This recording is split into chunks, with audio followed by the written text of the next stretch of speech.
राधिका यादव को 2.5 करोड़ की ट्रेनिंग दिलवाने वाला उसका पिता अपनी बेटी की कमाई कैसे खा सकता है? क्या राधिका मर्डर केस में कुछ छिपाया जा रहा है? क्या किसी और को बचाया जा रहा है? क्या सिर्फ दीपक नहीं, पूरा परिवार इस मर्डर का हिस्सा था? राधिका यादव, ये नाम आप पिछले कई दिनों से न्यूज़पेपर की हेडलाइंस, न्यूज चैनल्स के ब्रेकिंग न्यूज ब्रॉडकास्ट और कई फेमस व्लॉगर्स के थंबनेल में देख रहे हैं। 25 साल की एक नेशनल लेवल टेनिस प्लेयर जिसके पास सब कुछ था, नाम, शोहरत, टैलेंट, एक शानदार घर और बेशुमार प्यार करने वाला परिवार। लेकिन कहते हैं ना, जो दिखता है अक्सर वैसा होता नहीं है। 10 जुलाई को गुरुग्राम के अपने डबल स्टोरी घर में राधिका किचन में काम कर ही रही थी कि तभी पिता, 39 वर्षीय पिता दीपक यादव ने एक के बाद एक 3 गोलियां उसकी पीठ में दाग दी। मीडिया रिपोर्ट्स में कहा गया कि दीपक को उसके पड़ोसी, रिश्तेदार सब बेटी की कमाई पर खाने के ताने देते थे। लेकिन यहीं से आता है कहानी में बड़ा ट्विस्ट। दीपक फाइनेंशियली स्टेबल था, इतना स्टेबल कि बेटी पर 2.5 करोड़ खर्च कर दिए। तो उसे राधिका की कमाई की क्या जरूरत? इन सब में राधिका की मां बार बार अपना स्टेटमेंट क्यों बदल रही है? राधिका का भाई कहां है? आइए करते हैं कुछ ऐसे खुलासे जो आपका भी दिमाग चकरा देंगे।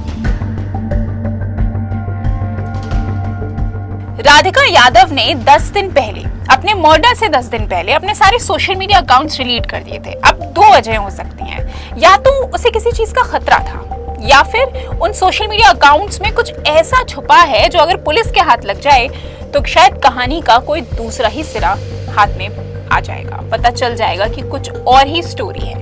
तो हिमानी, मैं आपको बता दूं कि इस केस में जो पुलिस है अब एक्शन ले रही है और क्या बोलते हैं, जो राधिका का आईफोन है उसको जो है डाइटेक को भेज दिया गया है डेटा रिट्रीव करने के लिए, ताकि पता चल सके कि जो उसकी डेथ के 20 दिन पहले या 15 दिन पहले उसकी किस से मुलाकात हुई, किससे बातचीत हुई, क्या हुआ, जो डेटा रिट्रीव होने के बाद ही पता चलेगा। अभी तो फोन अंडर कस्टडी है, अभी देखते हैं आगे क्या होगा। और कई बार इसमें एक और एंगल है। कई बार ऐसा होता है, आजकल जो हमारी जेन जी जनरेशन है, हम अक्सर अपना कोई भी social media account, insta account, WhatsApp account delete कर देते हैं just because we want to gain attention, क्योंकि हम चाहते हैं कि लोग हमसे पूछें। कई बार लोग अपसेट होते हैं, कई बार लोग कुछ छुपाना चाहते हैं, कुछ दिखाना नहीं चाहते हैं, इसीलिए वो अपना पूरा अकाउंट ही डिलीट कर देते हैं। ये तो आपने बिल्कुल सही कहा कि आज की जो जनरेशन है वो अपना दुख दिखाने के लिए सिर्फ और सिर्फ सोशल मीडिया का इस्तेमाल कर रही है। वो बस ये बताना चाहती है कि हम दुखी हैं, अपना अकाउंट उड़ा करके, अपना अकाउंट ब्लॉक करके, डिलीट करके, बस वो या फिर स्टेटस डाल के वो बस ये बताना चाहते हैं कि हम दुखी हैं, हमसे पूछा जाए। एक सिंपैथी, आप कह सकते हैं एक सिंपैथी के लिए वो ये सब करते हैं। बिल्कुल। तो ये शायद हो सकता है एक एंगल कि उसने अपना अकाउंट डिलीट किया हो, इसी वजह से अपनी मौत से 15-20 दिन पहले, आप बता रहे हैं 10 दिन पहले। 10 दिन पहले। और जैसा कि हमें रिया ने बताया कि अभी फोन पुलिस के पास है, लेकिन अभी डेटा रिट्रीव नहीं हो पाया है। जैसे ही डेटा रिट्रीव होगा वैसे ही कुछ ना कुछ एक नया मोड़ जरूर आएगा कहानी में।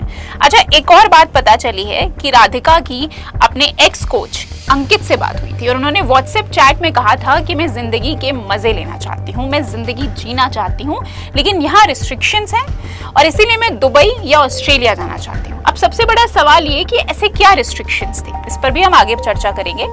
और दूसरी चीज ये कि 25 साल बहुत लंबा सफर होता है। 25 साल एक घर में रहने के बावजूद वो अपनी माँ, अपने पिता, अपने भाई को जो बताने में कंफर्टेबल नहीं हुई, वो अपने एक्स कोच को बताने में कंफर्टेबल हो गई। और तीसरा सबसे बड़ा सवाल ये कि आखिर दुबई या ऑस्ट्रेलिया ही क्यों, किसी और देश में क्यों नहीं? इस पर एक बहुत बड़ी अपडेट भी आई है। दरअसल खबर ये है कि दुबई में उसका जो नाम जोड़ा जा रहा है, इनाम उल हक, वो रहता है। वहाँ से उसने अभी कुछ दिनों पहले राधिका की डेथ होने के बाद एक वीडियो रिलीज किया जिसमें उसने कहा कि उसका और राधिका का कोई भी रिश्ता नहीं था, तो उसका नाम जोड़ा जाना बिल्कुल गलत है। लव जिहाद का ये केस बनाया जा रहा है, एंगल दिया जा रहा है, जबकि ऐसा कुछ भी नहीं है, क्योंकि वो कह रहा था कि म्यूजिक वीडियो आने के बाद उसका और राधिका का ताल्लुक एकदम खत्म हो चुका था। ये इनाम उल हक वही है, मैं दर्शकों को बता दूं कि इनाम उल हक वही है जिनके साथ राधिका का एक म्यूजिक वीडियो भी बहुत फेमस हुआ है, काफी ज्यादा वो चर्चा में आया है, जिसके बाद उनके रिश्ते को लेकर भी कई सवाल उठे थे। उसके बाद एक और, अब कह रहे हैं कि राधिका ने अपना अकाउंट डिलीट कर दिया था, जैसे कि मैंने बताया, लेकिन अब एक और ट्विस्ट आया है कि एक फ्रेंड के जरिए राधिका का एक पुराना इंस्टा अकाउंट आया है। अब वो कितना क्रेडिबल है, कितना वो एक फैन अकाउंट है या फिर वो किसी और ने बनाया है just to gain attention, views, ये नहीं पता, लेकिन एक फ्रेंड के जरिए एक पुराना इंस्टा अकाउंट भी आया है। और ये बहुत कॉमन है, अक्सर हम देखते हैं, जैसे आरुषि तलवार एक 2008 का बहुत ही फेमस डबल मर्डर केस था, उसमें अगर आप आज भी इंस्टा पे अगर आप सर्च करें आरुषि तलवार के नाम को तो अकाउंट्स खुलकर आते हैं, उसकी फोटोज आती हैं। और ये एथिकली गलत हो सकता है, एथिकली गलत है, लेकिन एक तरीके से इस पे भी कोई ना कोई एक रेगुलेशन बनाए जाने चाहिए। अब बात आई है फ्रेंड की, तो एक बहुत बड़ा नाम सामने आ रहा है, बहुत बड़ा ट्विस्ट सामने आ रहा है। हिमांशिका सिंह राजपूत जो कह रही हैं, उनके हिसाब से वो राधिका की 8 से 10 साल पुरानी फ्रेंड थी, दोनों साथ में खेले हैं, दोनों साथ में एकेडमी में मिले थे, खेले कूदे दोनों साथ में ही। इन्होंने एक 2.5 मिनट की वीडियो बनाई है अपने इंस्टाग्राम अकाउंट पर। उस पर मैं आपको बता दूं कि क्या है, उससे पहले मैं बता दूं कि उस पर 2 मिलियन व्यूज हैं, 3000 के लगभग उस पर कमेंट्स है सिर्फ 24 घंटों में। अब उसमें ऐसा क्या है ये मैं बताती हूँ। उसमें उन्होंने खुलेआम उनके पिता, राधिका के पिता दीपक यादव पर इल्जाम लगाया है। क्या इल्जाम लगाया है? मर्डर का। सबसे पहले इसके लिए तो दीपक ने खुद ही सरेंडर कर चुके हैं, वो बता चुके हैं, लेकिन मर्डर के साथ साथ उन्होंने ये भी इल्जाम लगाया है कि दीपक का बिहेवियर बहुत कंट्रोलिंग था, वो ओवर पॉसेसिव थे राधिका के लिए। 3 दिन पहले, ये सबसे बड़ा खुलासा है इस केस में, कि दरअसल राधिका की मर्डर की प्लानिंग 3 दिन पहले की जा चुकी थी, 7 जुलाई को प्लानिंग की जा चुकी थी। क्यों? दीपक यादव जलते थे उनसे, उनके ऊपर सोशल प्रेशर था, मिसोजिनिस्ट थे वो महिलाएं ही उन्हें नहीं पसंद थी। और सबसे बड़ी बात, जो जैसे कि दीपक यादव ने अपने स्टेटमेंट में कहा कि उनको ताने मिलते थे कि वो बेटी की कमाई खा रहे हैं, इससे भी बढ़ के एक बात बोली है, बहुत बड़ी बात बोली है हिमांशिका ने अपनी वीडियो में, कि दीपक यादव को उनके रिश्तेदार बोलते थे कि अपनी बेटी को तुम प्रोस्टिट्यूशन में भेज दो। अब ये बात कितनी सच है कितनी झूठ है, ये हम किसी तरीके से क्लेम नहीं करते हैं, हम सिर्फ वो बता रहे हैं जो हिमांशिका ने अपनी वीडियो में बताई है। साथ ही उन्होंने ये भी बताया कि दीपक यादव का ईगो, उनकी फीलिंग्स, उनके प्यार, उनके प्राइड के आगे आ गया। देखिए, बात ऐसी है कि अभी जो ये केस चल रहा है, हिमांशिका सिंह राजपूत का नाम बहुत आ रहा है, क्योंकि उन्होंने उनकी डेथ के बाद अपने एक 1.5 मिनट की एक जो है वीडियो बनाया और रिलीज़ किया, जिस पे काफ़ी सारे कमेंट्स भी देखे गए और काफ़ी सारे क्वेश्चंस भी हुए, और काफ़ी सारे मतलब लोगों को लग रहा है कि ये एंगल भी हो सकता है और ये एंगल भी हो सकता है। तो मैं आपको बता दूं कि अभी तक पुलिस की तरफ से ऐसा कोई भी बयान जारी नहीं किया गया है। हिमांशिका सिंह राजपूत के इस वीडियो के रिलीज होने के बाद कई सारे कमेंट्स आए, कई सारे व्यूज आए, हर जगह से लोग जो है उनको लग रहा है कि कुछ या तो लव जिहाद हो सकता है या फिर कोई और एंगल हो सकता है, कि जैसे उसके पिता ने कहा कि सुसाइडल प्रेशर था उनके ऊपर। पर लेकिन मैं आपको बता दूं कि पुलिस की तरफ से ऐसा कोई भी अभी तक बयान जारी नहीं किया गया है। यहाँ तक कि हिमांशिका सिंह राजपूत और उनके बाकी दोस्तों से बयान तक नहीं लिए गए हैं, अभी तक ऐसा भी कुछ सामने नहीं आया है। अभी कहा जा रहा है कि जब तक राधिका का फोन जो है रिट्रीव नहीं होता, उसका डेटा जब तक रिट्रीव नहीं होता है, तब तक आगे पुलिस कोई भी जो है इन्वेस्टिगेशन नहीं करेगी, कोई बयान नहीं लेगी, उसके बाद ही बयान लिया जाएगा। हाँ जी, इसको लेकर ये भी बात सामने आई है। और एक बहुत बड़ा सवाल आ रहा है कि अगर हिमांशिका को ये पता था कि 3 दिन पहले ही मर्डर की प्लानिंग हो चुकी है, तो हिमांशिका ने कुछ किया क्यों नहीं, पुलिस को क्यों नहीं बताया? चलिए पुलिस को नहीं बताया तो राधिका को बचाने के लिए कोई प्रिवेंटिव मेजर क्यों नहीं लिए? वो उन्हें अपने घर लेकर जा सकती थी बचाने के लिए, अगर ये सब बात हुई थी तो वो अपनी फैमिली को बता सकती थी, वो कुछ तो कर सकती थी, लेकिन सब कुछ जानने के बाद भी ये नहीं किया गया। अब इस पे उन्होंने बोला है कि जब वो 1 दिन पहले, यानी कि मर्डर के 1 दिन बाद जब वो घर गई राधिका के, तब उन्हें ये बात पता चली कि 3 दिन पहले ही प्लानिंग करी जा चुकी थी। अब इतनी बड़ी बात, इतना बड़ा खुलासा किसने किया? क्या दीपक यादव ने किया? क्या मंजू यादव ने किया? क्या राधिका के भाई ने खुलासा किया, या फिर किसी और ने खुलासा किया? या फिर हिमांशिका पर भी सवाल उठ रहे हैं कि क्या वो वही है जो वो क्लेम कर रही हैं? क्या वो सच में उनकी इतनी पुरानी दोस्त थी? क्या सच में राधिका के ऊपर प्रेशर था, या ये सिर्फ और सिर्फ राधिका के जरिए अपने व्यूज, अपनी सोशल मीडिया प्रेजेंस बढ़ाने का एक तरीका है? इस पे भी सवाल है। तो वीडियो आ चुकी है, कमेंट आ चुके हैं, लेकिन किसी भी तरह का कोई डिसीजन नहीं लिया गया है, और पुलिस भी इसीलिए हिमांशिका या किसी भी फ्रेंड का अभी कोई स्टेटमेंट नहीं ले रही है। अच्छा, इसमें एक और दूसरी बात जो सामने आई है वो ये कि अपनी वीडियो में हिमांशिका ने बहुत सारे खुलासे किए हैं। उन्होंने कहा है कि 10 दिन से राधिका ठीक नहीं थी, उन पर कर्फ्यू लगा रहता था हमेशा। अगर वो वीडियो कॉल वो कहीं भी जाती थी, किसी से भी बात करती थी, अगर वो और हिमांशिका भी अगर राधिका और हिमांशिका भी साथ में बैठे रहते थे और राधिका की फैमिली से कॉल आती थी तो राधिका को बाकायदा दिखाना पड़ता था कि हिमांशिका एक लड़की है और वो साथ में ही बैठे हैं। उन्हें साइकोलॉजिकली परेशानी होने लगी थी अब राधिका को। अपने घर से वो इतना परेशान थी, उनकी मेंटल हेल्थ खराब थी, उनके घर में फोटोज वीडियोस लेना मना था, उन्हें शॉर्ट्स पहनना मना था, लड़कों से बात करना मना था। और इसी सब के चलते लंबे समय तक वो ये सब कुछ झेलती रही और एंड में अपनी फैमिली के आगे झुक गई।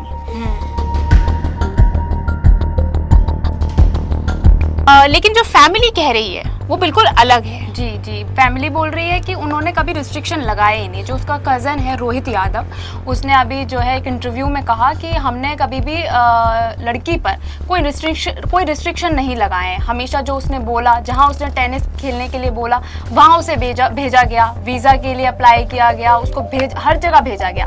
बट लेकिन फिर ये अब कैसे केस आ गया कि जब इतनी रिस्ट्रिक्शंस नहीं है उसके बावजूद ये दावा किया जा रहा है कि लड़की पर इतने सारे रिस्ट्रिक्शंस थे कि उसको शॉर्ट्स नहीं पहनने दिया जाता था, उससे रील्स बनाने नहीं दिया जाती थी, उसको जो है हर चीज़ के लिए रोका जाता था।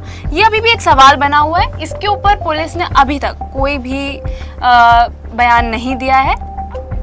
बिल्कुल, कहानी के दो बिल्कुल अलग अलग स्पेक्ट्रम दिखाए गए हैं जो बिल्कुल कॉन्ट्राडिक्टरी हैं। अब कजन, जैसे कि आपने बताया कि कजन जो है राधिका के, उन्होंने बोला कि अगर ऐसी कोई पाबंदी होती तो वो इंटरनेशनल ट्रिप्स नहीं कर पाती जो वो कोच कर रही थी। पहले ये न्यूज़ आई थी कि उनकी अपनी एक टेनिस एकेडमी थी, लेकिन असल में उनकी टेनिस एकेडमी नहीं थी। राधिका की कोई टेनिस एकेडमी नहीं थी। वो अलग अलग टेनिस कोर्ट्स में जाकर लोगों को जो एस्पिरेंट्स होते थे, जो टेनिस एस्पिरेंट्स होते थे, उन्हें वो ट्रेन किया करती। तो कहानी के दो अलग अलग स्पेक्ट्रम दिखाए जा रहे हैं। इसमें राधिका के कज़न के बाद बहुत सारे रिलेटिव्स ने ये बोला है कि फाइनेंशियली ही सपोर्ट नहीं करते थे दीपक यादव, उन्हें इमोशनली भी सपोर्ट करते थे। कोई मेंटल प्रेशर नहीं था राधिका पर। वीज़ा, टिकट सब कुछ परिवार बुक करता था। और विजय यादव जो ताऊ हैं राधिका के, उन्होंने ये बोला है कि जब उन्होंने अपने भाई से बात करी तो उन्होंने खुद बोला, दीपक यादव ने खुद बोला कि मैंने कन्या वध किया है, मुझे फांसी दो। तो उन्हें अपनी गलती का एहसास है। सिर्फ एक इरैशनल डिसीजन, अचानक से हीट ऑफ द मोमेंट में ये सब कुछ हुआ है। विजय यादव ने और भी कई खुलासे किए। उन्होंने लिखा कि राधिका गाने म्यूजिक वीडियोस में आती थी, उन्हें एडवर्टाइजिंग इंडस्ट्री में जाना था, वो मॉडल बनना चाहती थी। इन सब चीज़ों से उनकी फैमिली खुश थी। हर कोई उन्हें प्यार करता था। दीपक यादव को उन पर गर्व था। वो सिर्फ पैसे ही नहीं, समय भी देते थे अपनी बेटी को। लेकिन एक रिश्तेदार ने एक खुलासा भी किया है। उन्होंने ये भी बोला कि सब कुछ था, लेकिन कोचिंग जो थी राधिका की, जो कोचिंग देती थी, उससे दिक्कत थी दीपक यादव को। उन्होंने मना भी किया था, लेकिन राधिका ये बंद करने के लिए तैयार नहीं थी। और एक और चीज़ है, एक और अपडेट सामने आई है, मैं चाहूँगी कि आप बताएं कि एक शोल्डर इंजरी की वजह से, हाँ जी, जब इन्वेस्टिगेशन हुई तो पुलिस को पता चला कि कुछ महीने पहले टेनिस खेलते वक्त ही राधिका के कंधे पर एक चोट आई थी, जिसकी वजह से उन्होंने ये टेनिस खेलना बंद कर दिया था। उसके बाद वो काफ़ी टाइम तक घर पर रहीं, जिसके बाद उन्होंने इच्छा जाहिर करी अपने पिता के आगे कि मैं जो है टेनिस कोर्ट खोलना चाहती हूँ, टेनिस एकेडमी खोलना चाहती हूँ अपने गाँव में, और बच्चों को सिखाना चाहती हूँ, जो टेनिस खेलने में इंटरेस्टेड है उन्हें ट्रेनिंग देना चाहती हूँ। लेकिन दीपक यादव को ये गवारा नहीं था। अपनी बेटी का ट्रेनिंग एकेडमी खोलना उन्हें बिल्कुल भी अच्छा नहीं लगा। ये उन्होंने खुद एक अपने कन्फेशन में ये बात कहा है। उन्होंने सरेंडर करते हुए ये बात बोली है कि उनको अपनी बेटी का एकेडमी खोलना बिल्कुल भी अच्छा नहीं लगा, जिसकी वजह से उन्होंने अपनी बेटी को मौत के घाट उतार दिया। पिता की बात हो रही है। इसमें कहा जा रहा है कि जो राधिका की जो मदर थी मंजू यादव, उन्होंने कहा कि मैं घर पे थी। उन्होंने कहा कि मैं घर पर थी, लेकिन एक और ट्विस्ट आया है। वो कह रहे हैं कि नहीं, वो बीमार थी। सिक्योरिटी गार्ड ने कुछ एक अलग स्टेटमेंट दिया है कि वो बीमार थी घर पर।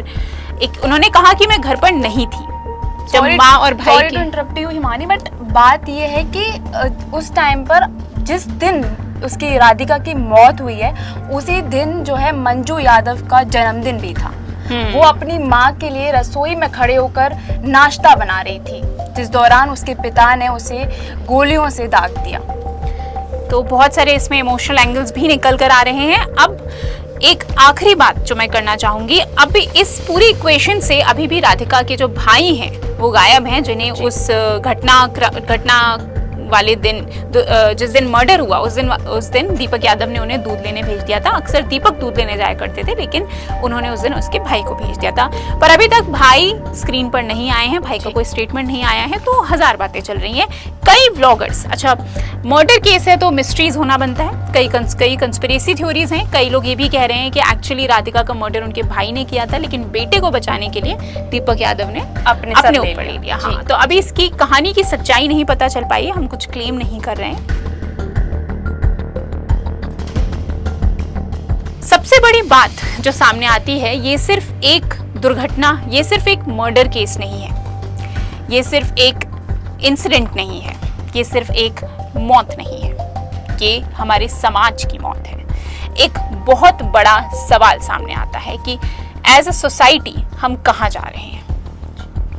बात करें इस घटना की, तो इस घटना ने हमें कई सीख दी और आज हम ऐसी ही सीखों के बारे में भी बात करेंगे। तो अब जो सबसे बड़ी जो सीख मिली हमें इस केस से, वो ये है कि माँ बाप अक्सर अपने सपने, अपने डर, इससे कोशिश करते हैं कि इससे वो बच्चों को आज्ञाकारी बना देंगे, बच्चों को कामयाब बना देंगे, लेकिन ये उनकी सबसे बड़ी गलती है। और दूसरा ये कि जो राधिका यादव के पिता हैं दीपक यादव, उनको कहीं ना कहीं इस बात का गुस्सा था कि जो सोसाइटी में लोग उसे ताने मार रहे थे कि तुम तो अपनी बेटी की कमाई पर खा रहे हो, वो उसे खलता था, उसे बुरा लगता था। तो शायद इसलिए उन्होंने उनका गुस्सा अपनी बेटी पर उतार डाला।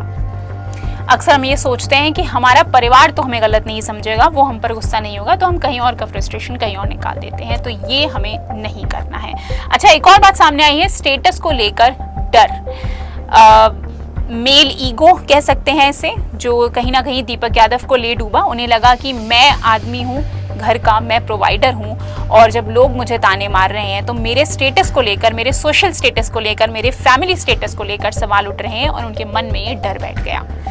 एक और बात सामने आती है आइडेंटिटी एंड कंट्रोल। अब राधिका यादव अपनी आइडेंटिटी बनाना चाहती थी और दीपक यादव उन्हें कंट्रोल करना चाहते थे। इस पे बहुत बड़ी एक मेंटल कॉन्फ्लिक्ट था, जो अनफॉर्चुनेटली एक मर्डर में बदल गया। जो आज की सोसाइटी में भी देखा जा रहा है, गुरुग्राम एक बहुत ही वेल एजुकेटेड शहरों में से आता है, बट उसी के गांव में ऐसा कुछ देखने को मिल रहा है, तो ये बहुत ही ज़्यादा मतलब दुख वाली बात है कि ऐसा कुछ अभी भी हो रहा है हमारी सोसाइटी में। बिल्कुल, ये लड़ाई है आज़ादी और पावर की, जहां राधिका आज़ादी चाहती थी और दीपक यादव पावर चाहते थे, और अनफॉर्चुनेटली जीत किसी की नहीं हुई। एक और बात आती है आइडियल पाथ। ये आइडियल पाथ क्या है? अब माँ बाप अक्सर बचपन से सोचते हैं कि हमें क्या, हमारे बच्चों के लिए क्या सबसे अच्छा है वो हमें पता है, लेकिन वो ये भूल जाते हैं कि अब बच्चे बड़े हो चुके हैं, उनकी जनरेशन और उनके बच्चों की जनरेशन अलग है, उनके रास्ते अलग हैं और उनके तरीके, मंसूबे सब अलग हैं। जी बिल्कुल, आपने सही बोला हिमानी।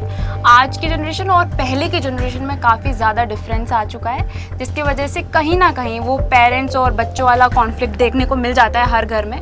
जहाँ बच्चे हाँ बोलेंगे वहाँ माँ बाप नहीं बोलेंगे, और जहाँ माँ बाप बोलेंगे वहाँ बच्चे नहीं बोलेंगे, जिससे काफ़ी ज़्यादा प्रॉब्लम क्रिएट होने लगती हैं पेरेंट्स की और बच्चों के बीच में। बिल्कुल, जैसा दीपक यादव ने अपने स्टेटमेंट में कहा कि पहले वो सुसाइड करने वाले थे, उसके बाद उन्होंने मर्डर की सोची। सुसाइड तक किसी का दिमाग जाना मतलब कि वो डिप्रेशन से जूझ रहा है, किसी मेंटल इलनेस से जूझ रहा है, कहीं ना कहीं उन्हें काउंसलिंग की ज़रूरत थी, उन्हें अपने लोगों से बात करने की ज़रूरत थी, अपनी व्यथा, मन की व्यथा बताने की ज़रूरत थी, जो गुस्से में इरैशनल बिहेवियर और वायलेंट डिसीजंस में बदल गई।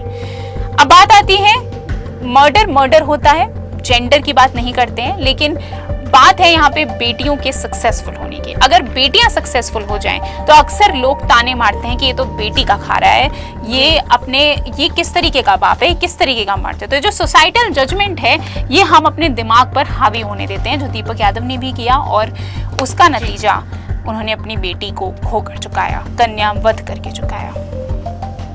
लेकिन अभी भी ऐसे लोग हैं जो जज कर रहे हैं, जबकि लड़कियां तो बहुत आगे निकल चुकी हैं, पर अभी भी जज करने का क्या मतलब है, ये एक बहुत बड़ा अभी भी सवाल बना हुआ है। जहां हमारे देश में कल्पना चावला, सुनीता विलियम्स जैसी, द्रौपदी मुर्मू जैसी महिलाएं हैं, वहीं आज भी हमारे देश में कुछ ऐसे लोग हैं जिनकी सोच निचले स्तर पर चली गई है। सवाल उठता है कि हमारे देश में, हमारे समाज में महिलाएं कितनी सेफ हैं। एक तरफ हम विश्व गुरु बनने की बात कर रहे हैं, हम फाइनेंशियली, हम इमोशनली, हम स्पिरिचुअली गुरु बनने की बात कर रहे हैं, लेकिन जब सोसाइटी इतनी छोटी सी चीज़ को अभी तक नहीं एडमिट कर पाई है, तो वो कैसे आगे बढ़ेगी, कैसे विकास होगा, ये बहुत बड़ा सवाल है पूरे देश के लिए, पूरे समाज के लिए। आप क्या सोचते हैं इस बारे में? कमेंट सेक्शन में हमें ज़रूर बताएं, और फिलहाल इस तरह की और भी खबरों के लिए इंस्टाफीड का बेल आइकन ज़रूर प्रेस करें।